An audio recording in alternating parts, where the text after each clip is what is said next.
ke surga.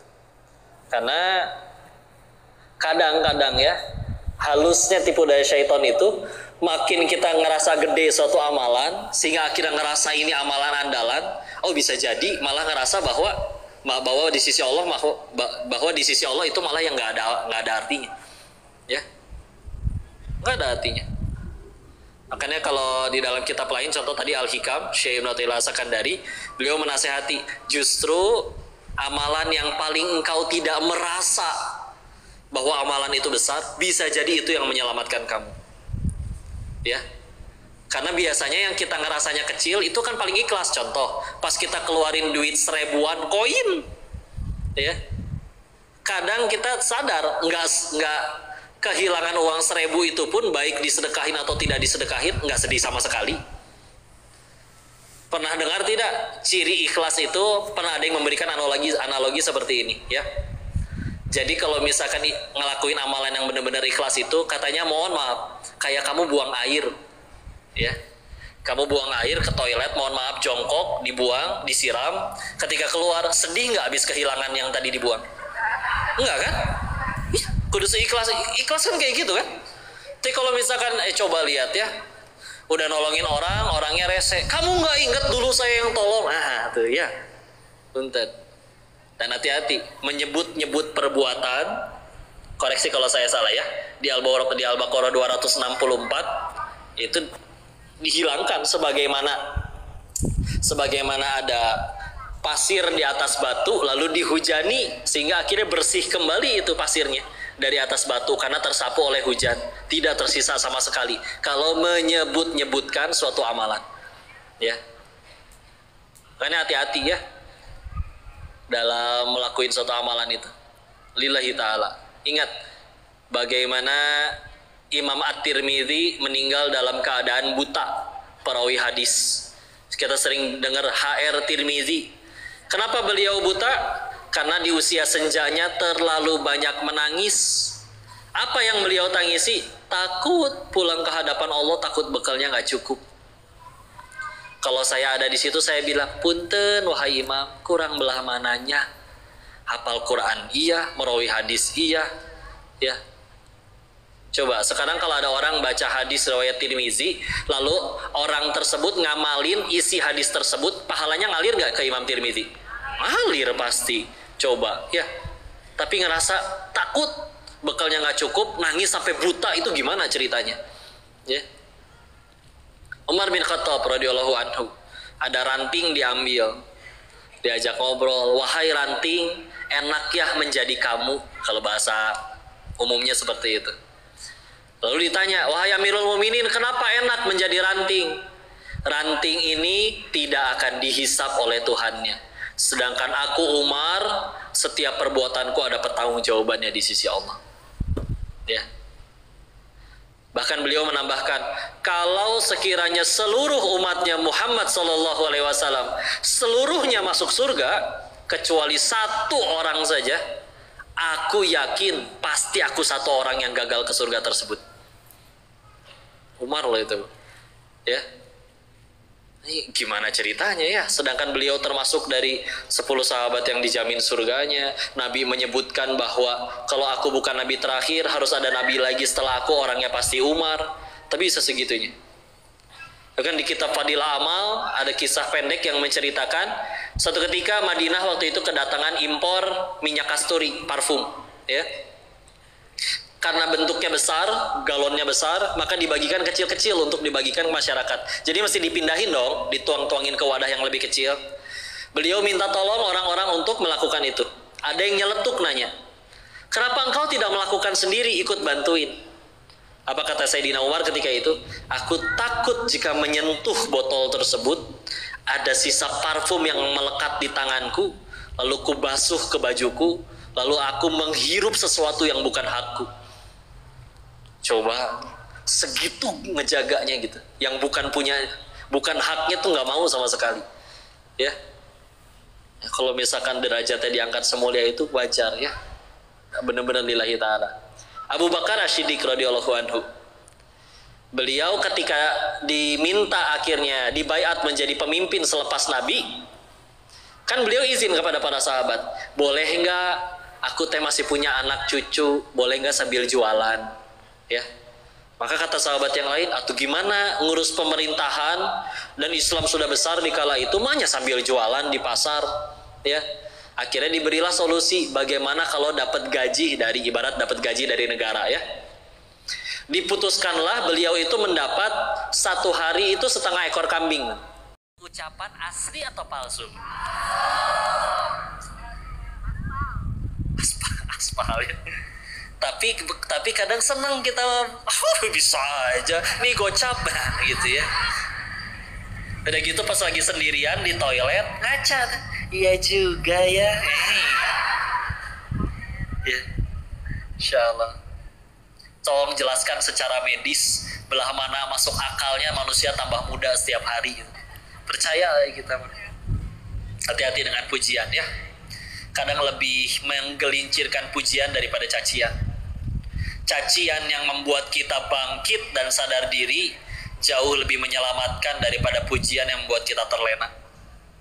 Makanya kalau kayak Abu Bakar As-Siddiq radhiyallahu anhu, dipuji orang tuh nangis dan berdoa kepada Allah, jangan kau biarkan diriku lebih buruk daripada ucapan yang orang lain itu sebut.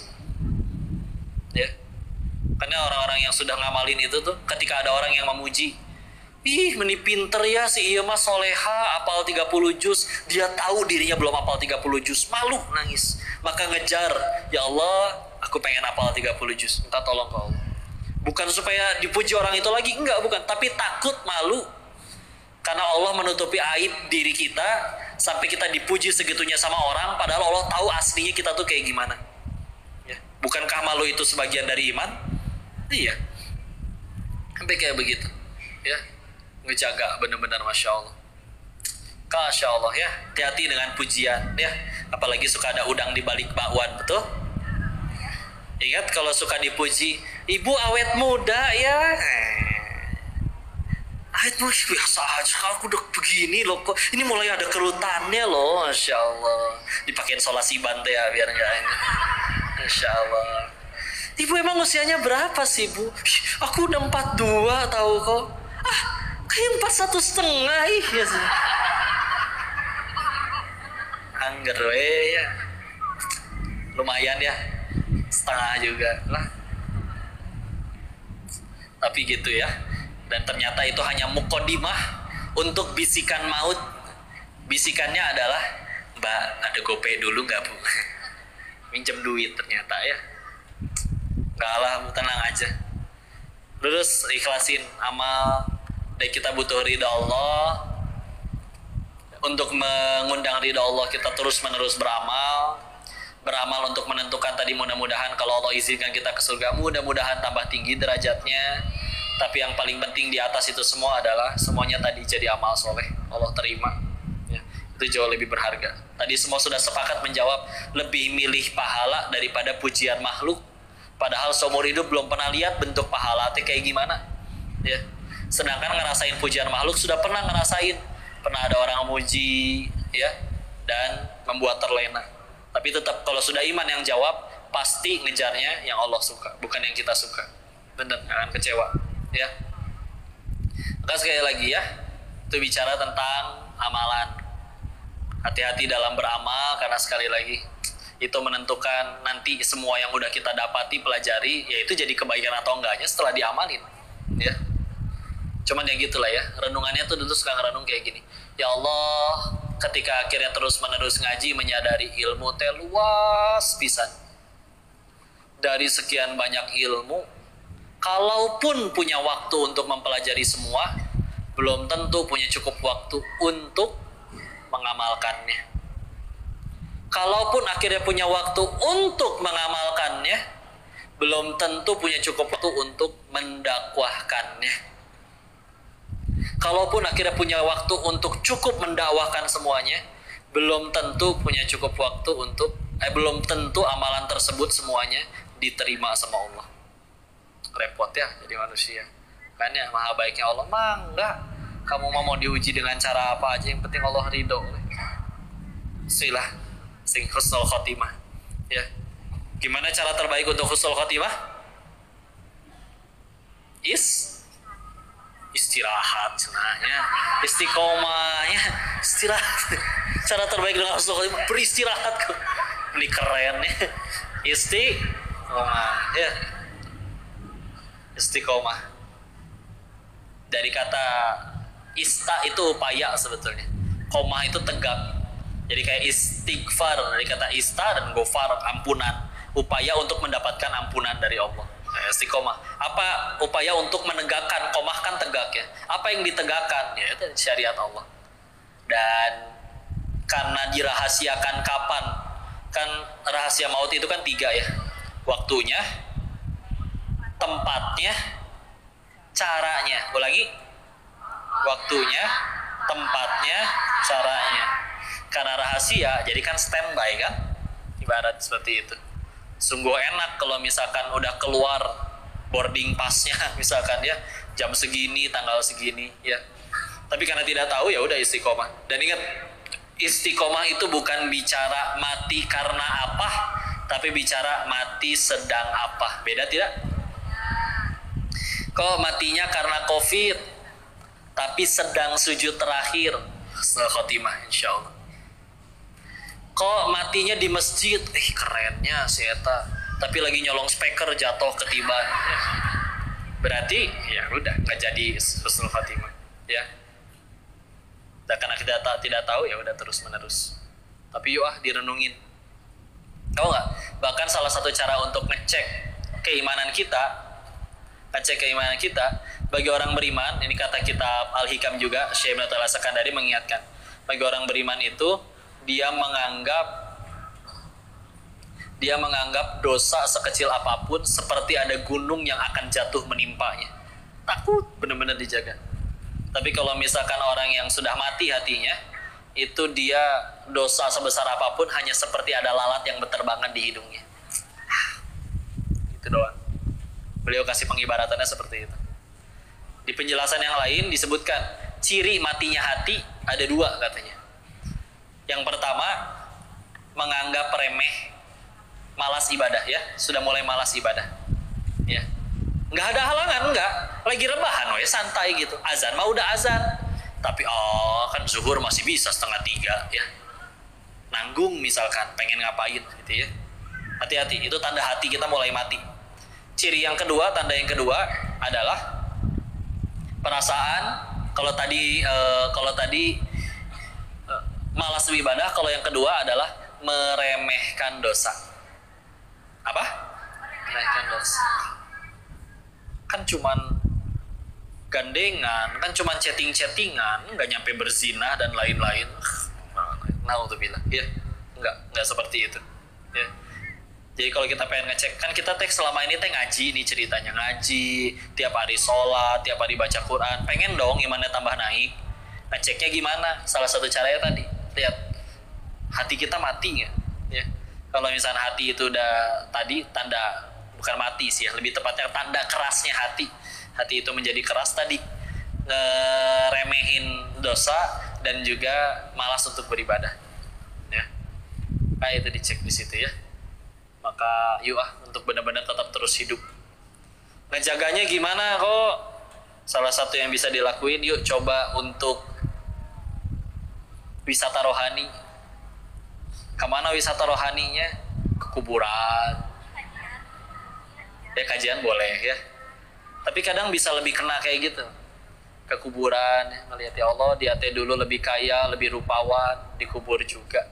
Hartanya tidak ikut, boro-boro ikut, boro-boro menyelamatkan, ikut saja tidak, dan bahkan menjadi sumber perpecahan anak-anaknya. Anak-anaknya bukan sibuk mendoain, malah sibuk bertengkar menghadapi warisan. Ada yang kayak gitu. Atau mampir ketemu orang sakit, ngejenguk, ya Allah, saya mah jag sehat ya, bisa kemana-mana. Dia terenggut kesehatannya, ya. Tapi gara-gara terenggut kesehatannya, dia nggak bisa pergi maksiat, ya. Jadi sibuk berzikir aja, ya sudah, karena memang hanya itu yang bisa dilakukan. Berarti dia sedang diselamatkan dari dosa. Kita yang sehat tapi malah bikin dosa, jadi pertanyaan. Atau boleh kalau di Dokter Junjunan Pasteur tuh ada rumah singgah Al-Fatih. Di Surabaya pernah mampir ke rumah kanker Indonesia, ketemu sama orang-orang yang udah divonis dokter usianya tinggal 6 bulan lagi, ya. Atau ketemu anak-anak kecil di situ umur belum bulat 3 tahun tapi kepalanya sudah botak dan penuh dengan jahitan padahal anak perempuan karena ada tumor di otaknya, di kepalanya harus dipasangin selang. Ada yang kayak gitu, ya. Jadi kalau ketemunya sama mereka, apalagi ketika malah mereka yang ngajak bermain, ngajak ketawa, langsung seketika masalah kita langsung jadi receh, tau.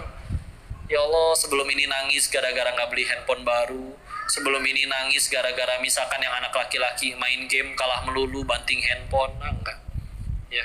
Tamat sangat menghidupkan hati, ya. Dan hati-hati ya, bukan berarti nggak boleh jadi kaya, nggak boleh kena, tapi emang kadang-kadang lingkungan seperti itu menggelincirkan karena bikin hati jadi mati, ya.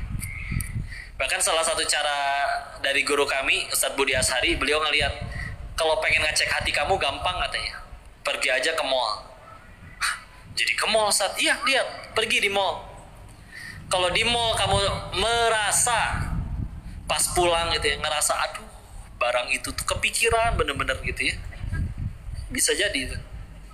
Karena kalau yang sudah ngecek, kadang beliau ngeceknya kayak gitu, masuk ke mall, iya ada mobil bagus, uang padahal misalkan ada, udah tetep kaleng ya, bisa jalan kalengnya, ya. Tas iya bagus tetep, tapi apa bedanya sama kantong wadah ya biasa. Makanya unik ya, di Bandung gitu nggak, tas ransel dipanggilnya kantong, ya. Kantong tinggalin. Kalau bagi saya orang Bogor waktu itu kalau mikirnya kantong, saya pikir itu kresek gitu, yang buat kalau habis beli di warung, pas lihat ternyata ransel dipanggilnya kantong, di diem, ya. Seperti itu ya, karena emang ya kantong wadah gitu ya, kantong. Kita lagi punya kantong di dalam perut, isinya penuh dengan kotoran, ya. Kemana-mana kita bawa ini kotoran, kita kemana-mana bawa bangkai, bawa kotoran, dan akan jadi bangkai. Tapi kadang kelakuannya seperti kayak suci, kayak mulia, naudzubillah, ya. Silakan boleh lihat. Nah, beliau cara ngeceknya kadang sesekali datang ke mall ngelihat. Begitu nyampe keluar, pergi dari mall, alhamdulillah ngerasa nggak ada, hati itu nyangkut sama sesuatu, pengen gitu ya. Bukan berarti nggak boleh pengen ya, tapi aslinya yang paling penting adalah ya tadi, ngejar yang Allah ridho. Karena kalau sudah mulai ada sesuatu yang menjadi pesaing Allah di hati, demi Allah sulit untuk bahagia, ya. Makanya kita kalah sama anak kecil kan. Ingat kenapa? Karena anak kecil belum punya pesaing Allah di hatinya, belum tahu nikmatnya punya jabatan, belum tahu nikmatnya jadi populer, belum tahu nikmatnya dipuji orang, belum tahu nikmatnya punya harta melimpah, belum tahu, nggak ngerti. Meskipun dia juga nggak ngerti bicara tentang ketauhidan, tapi secara sunatullahnya di hatinya belum ada ilah, belum ada pesaing Allah. Kita makin gede ngerasain gini ya rasanya punya duit, gini ya rasanya punya jabatan enak, itu dibiarkan oleh kita menjadi pesaing Allah di hati kita, sehingga akhirnya ketika dapat suatu nikmat apapun tertutup. Gajian 10 juta masih ngambek, karena standar bahagia dia adalah nanti kalau rumahnya udah sebesar itu, nanti kalau mobilnya udah sebanyak itu, ya. Ketika sudah mulai ada pesaing Allah di hati, demi Allah sempit hati segini-gininya, ditaruh macam-macam, harta, jabatan, popularitas, Allah nyempil di situ, nyatu empet-empetan, wajar sempit. Pantesan dapat apapun, terima apapun selalu menderita, karena hatinya sempit. Silakan dikesampingkan, lalu dijadikan hanya pemilik segala-galanya saja yang ada di situ, insya Allah lebih lapang. Makanya makna zuhud dalam Islam ada istilah zuhud ya. Zuhud itu bukan berarti serba sederhana, bahkan nyaris nggak punya apa-apa, baju compang-camping, nggak punya, nggak sama sekali, salah paham itu, ya. Tapi ada penjelasan yang luar biasa. Zuhud itu ternyata adalah, seingat saya dari Imam Hasan Al-Basri ya, zuhud itu justru meletakkan dunia bukan di hatinya, tapi di tangannya. Kalau di tangan kan enak, ini tangan saya penuh nih, tangan kiri megang mic, tangan kiri megang gelas. Saya mau ngambil handphone, kan tangannya cuma 2. Kan kalau disuruh orang suka gitu kan, sabar atuh, tangan gue tuh cuma 2 gitu kan, ya. Maka kalau misalkan ini cuma ditaruh di tangan, taruh 1 bisa ambil, ya. Saya sakit hati nggak ketika meletakin barang ini? Naon gelas hungkul, iya mah. bukan apa-apa, bukan punya saya pula, ya. Tapi kalau udah nempelnya di hati, perih kalau udah dicabut, ya. Siap, alhamdulillah. Ya, jadi seperti itu, ya. Mangga punya. Dan kaya, apa yang jadi kaya, mangga silakan, ya. Tapi ingat, semuanya cuma jadi alat untuk tambah dekat sama Allah, ya. Kalau misalkan jadi jalan tambah dekat sama Allah, baru jadi kebaikan. Kalau tambah jauh dari Allah, baru malah bisa jadi musibah, ya. Ingat ketika kalian dinaikkan uang belanja, contoh, ibu dapat WA dari suaminya, istri, ya. Ada apa, suami? Begini, uang belanja dinaikkan ya 20 juta 20 juta ya per minggu.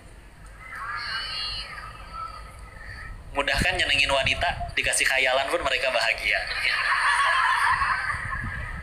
So, uang belanja naik, nikmat bukan?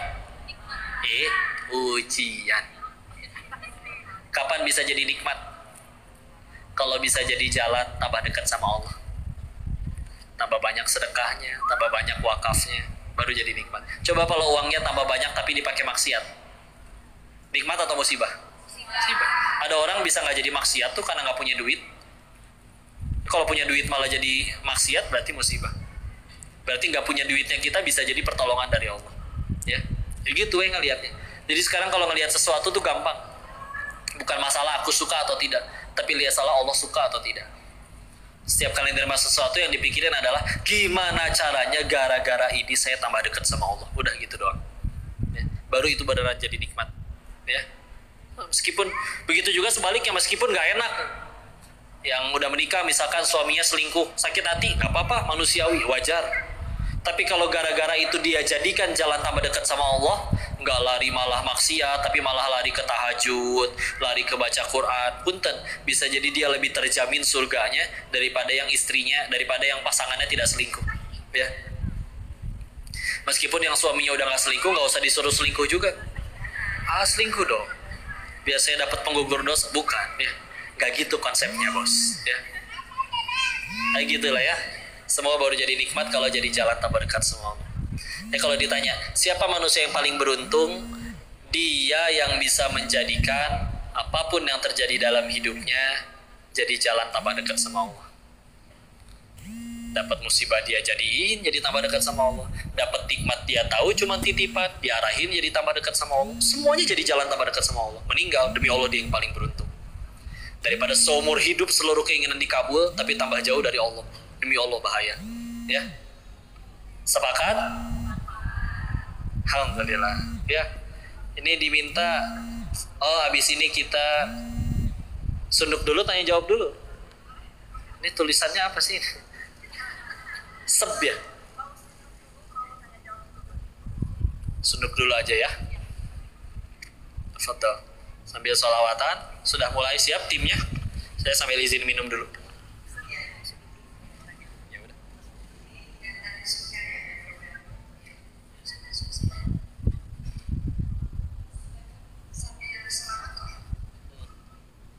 Dan minum dulu.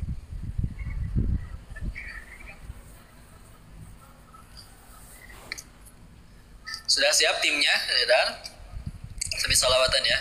Sallallahu ala Muhammad, sallallahu alaihi wasallam, sallallahu ala Muhammad, sallallahu alaihi wasallam, sallallahu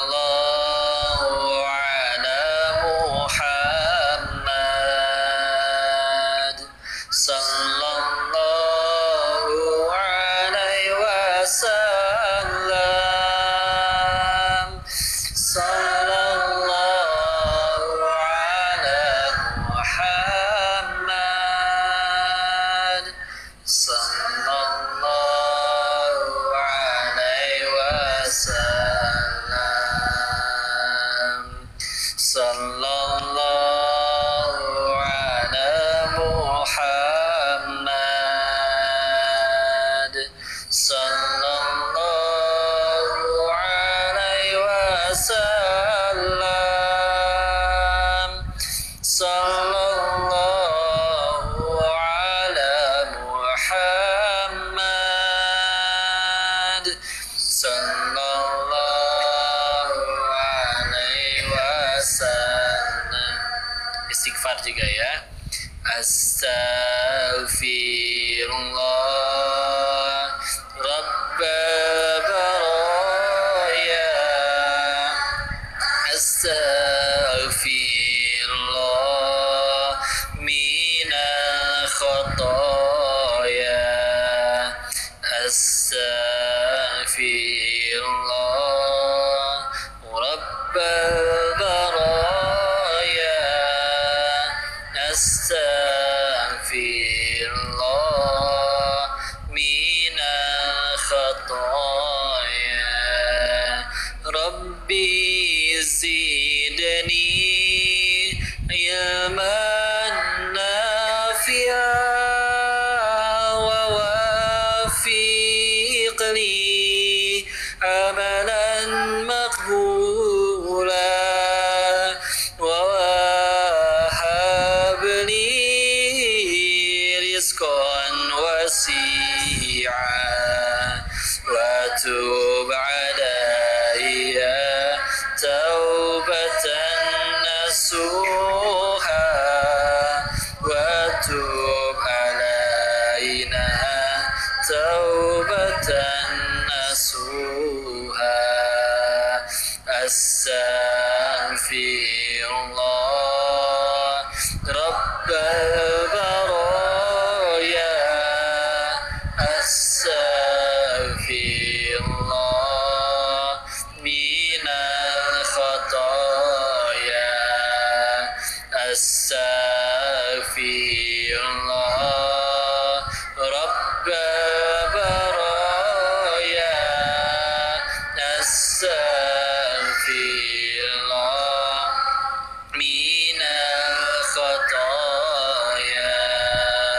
Rabbi zidni ilman nafi'a wa wafiqni amalan maqbula wa wahabli rizqan wasi'a wa tub alayna taubatan nasuha wa tub alayna taubatan nasuha.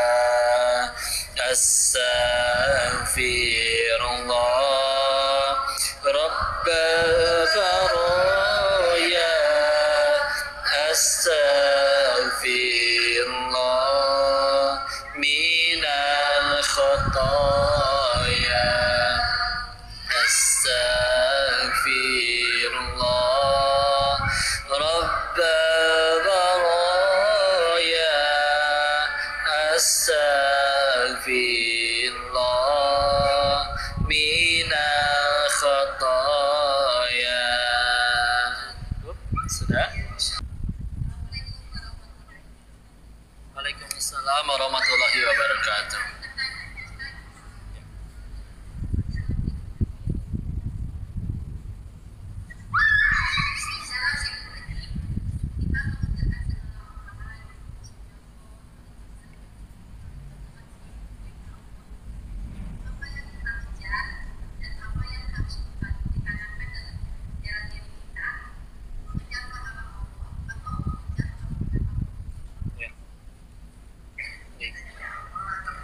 Ya, ya, masya Allah. Baik, sila.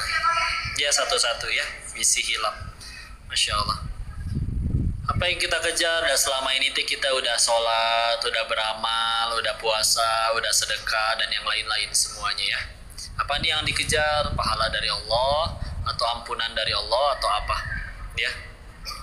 Apapun yang dikejar, yang kami tahu, selagi itu masih dalam ranah yang memang masih diperintahkan Allah, contoh berharap surga, takut sama neraka jadi pengen terhindar dari neraka, mengharapkan ampunan Allah, mengharapkan balasan atau pahala dari Allah, itu semua masih tidak mengapa.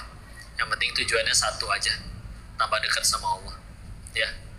Jadi yang paling kita pikirin tuh kalau udah pakai kacamata itu enak. Saya sekaligus ini satu pertanyaan yang kadang suka banyak ditanyain. Suka ditanya, kok saya mimpi ini, maknanya apa? Demi Allah saya nggak bisa baca tafsir mimpi ya. Tapi kalau secara syariat ya mimpi ada 3. Ada yang dari Allah, tapi biasanya untuk para nabi itu jadi wahyu, sebagian dari mimpi. Ada yang kedua hanya sekedar bunga tidur. Jadi mungkin habis lari-larian jadi keinget tadi main di taman ya, atau nonton film horor jadi pas mimpinya agak dikejar-kejar juga misalkan. Atau ada yang memang diganggu oleh syaitan ya, dan bentuknya aneh-aneh, misalkan mohon maaf dikejar yang tidak bisa berlari, dilari sekencang apapun tetap nggak bisa gerak atau tenggelam atau apapun ya. Nah, kalau terjadi salah satunya kok, apa yang mesti kita lakukan? Nggak ada perbedaan. Tambah takwa sama Allah, tambah dekat. Mau mimpinya seseram apapun, dan itu misalkan beneran gangguan dari syaitan, ya tugas kita mah satu, jadi tambah dekat sama Allah. Nanti kalau Allah sudah ridho, mudah bagi Allah untuk supaya ya Allah syaitannya nggak diizinin ganggu lagi sama Allah. Ya. Kalau ternyata mimpinya pun bagus luar biasa, kok saya mimpi ketemu Nabi, terus mesti gimana? Ya tetap terus tambah takwa sama Allah. Mimpinya ketemu Nabi, mimpinya sebagus apapun, tapi malah tambah banyak maksiatnya, tetap aja ya masalah. Tetap aja tidak jadi kebaikan. Jadi yang dilihat tuh segala hal nanti bismillah, nanti walaupun awalnya pengen pahala, pengen ampunan, pengen surga, takut dengan neraka, tapi lama-lama kalau terus bismillah mudah-mudahan istiqomah, mudah-mudahan Allah berikan hati yang paling penting, apapun yang penting aku tambah dekat kepadanya. Oh udah enak kalau udah kayak gitu. Jauh lebih aman, jauh lebih menenangkan, jauh lebih menenteramkan ya. Lihat orang yang masih belum ngejar itu. Orang uangnya udah banyak, masih aja nggak puas-puas ngejar duit lagi. Orang hartanya udah banyak, masih. Orang jabatannya udah tinggi, masih ngejar pengen lebih tinggi lagi. Karena memang bukan itu semua sumber kebahagiaan ternyata. Hatinya di sini, bahagianya tergantung dari sang penggenggam hati. Terus kita tidak mau mendekat atau tidak mau menjadi bahagia dengan cara sang penggenggam hati, kan jadi nggak masuk akal. Ya. Jadi yang penting mah yang kita kejar ya tambah dekat sama Allah, tambah dekat dengan ridhonya Allah, sampai nanti lama-lama tadinya awalnya ngejar surga, lama-lama ada sebagian orang yang masya Allah merasa surga itu hanya bonus yang luar biasa aja dari Allah ya. Yang lebih mahal baginya adalah ridho dari Tuhannya. Wallahu a'lam bishawab. Mudah-mudahan bisa menjawab pertanyaannya.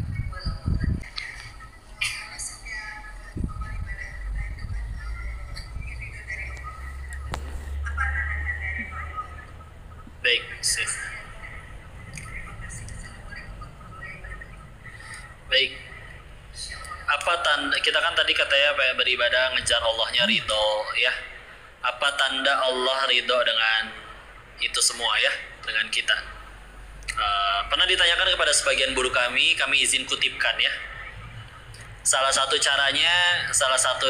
tandanya adalah Allah kalau sudah ridho itu nanti hidupnya berkah. Kok gimana ngelihat kalau orang itu hidupnya udah berkah atau belum? Salah satu yang paling sederhana, lihat katanya, hidupnya cukup nggak? Dalam artian maksudnya seperti ini. Ada orang kita lihat ya, yang dia udah nyari duit dari gelap sampai gelap, duit juga sebetulnya udah dapet, tapi nggak pernah cukup itunya. Kayak misalkan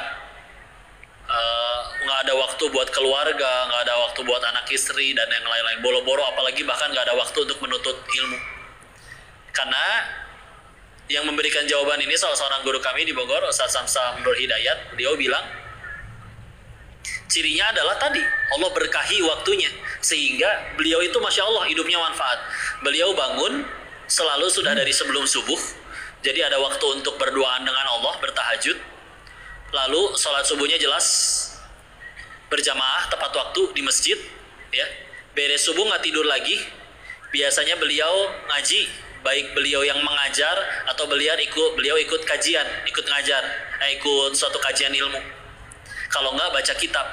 Jadi atau enggak baca Quran ya.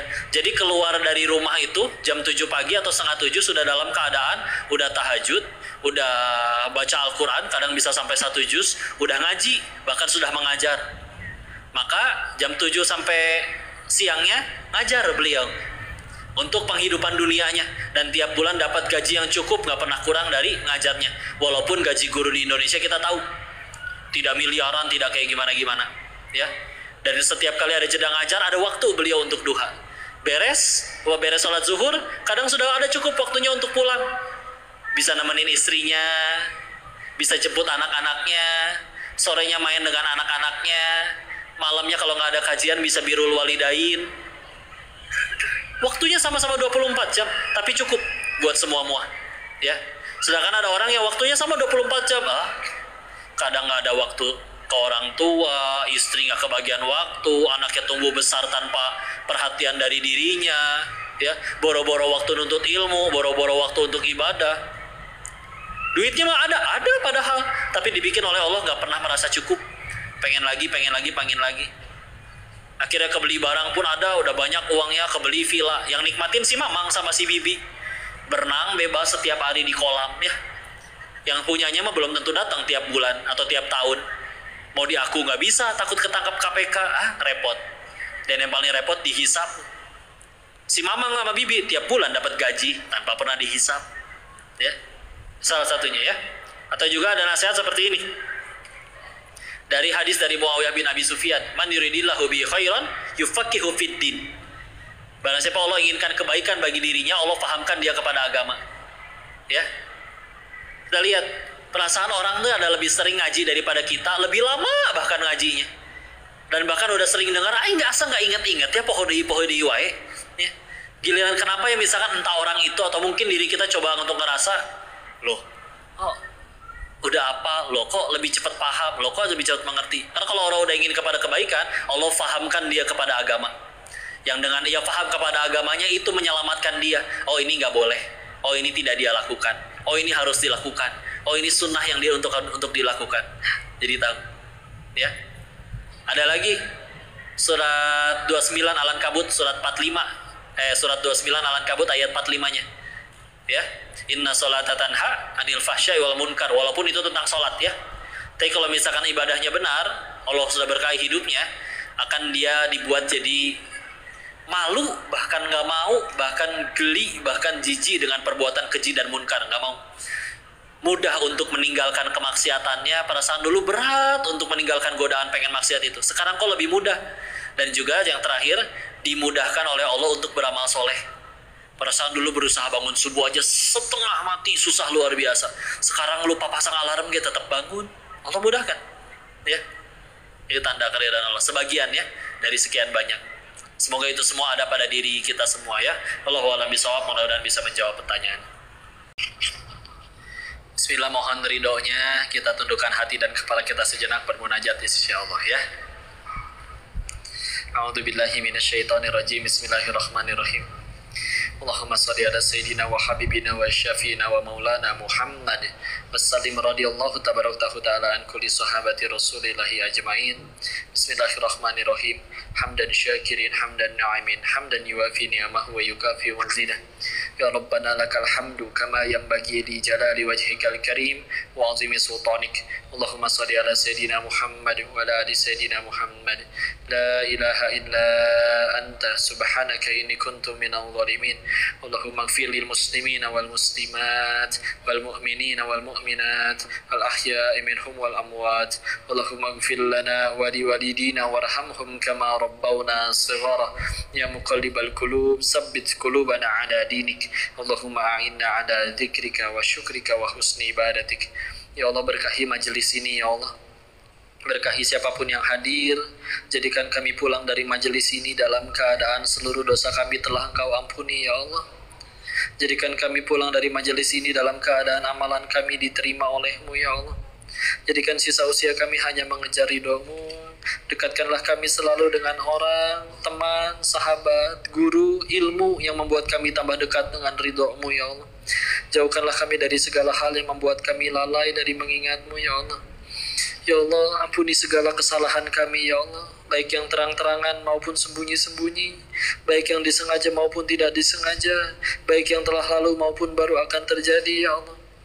Ya Allah, terimalah taubat kami. Jangan kau biarkan kami wafat sebelum kau terima taubat kami, ya Allah. Jangan kau biarkan kami wafat sebelum kau ampuni dosa-dosa kami, ya Allah. Ya Allah, ini hamba-Mu yang bergantung kepadamu, ya Allah. Izinkan kami, ya Allah, untuk bisa terus istiqomah dalam ketaatan, ya Allah. Anugerahkan kepada kami pasangan yang solih solihah. Anugerahkan kepada kami keturunan yang solih solihah. Hafiz hafizullah. Rabbi habli minas solihin. Rabbi habli minas solihin. Rabbi habli minas solihin. Rabbi habli miladunka dzurriyyatan thayyibatan innaka sami'ud du'a. Rabbi la tadharni fardan wa anta khairul warithin. Rabbi ij'alni muqimas shalah wa min dzurriyyati Rabbana wa taqabbal du'a. Berkahi dan muliakan kedua orang tua kami, ya Allah. Terima amal solihnya, izinkan kami bisa menjadi pahala jariah baginya. Berkahi dan muliakan seluruh guru-guru kami, ya Allah, yang jadi jalan ilmu kami. Anugerahkan tempat tertinggi, balasan terbaik untuk mereka, ya Allah. Allahumma inna as'aluka ilman nafi'an wa rizqan thayyiban wa amalan mutaqabbalan. Allahumma inna as'aluka husnul khatimah wa na'udzubika min su'il khatimah. Allahumma inna as'aluka ridhaka wal jannah wa na'udzubika min sakhatika wan nar. Rabbana atina fid dunya hasanah wa fil akhirati hasanatan wa qina adzaban nar.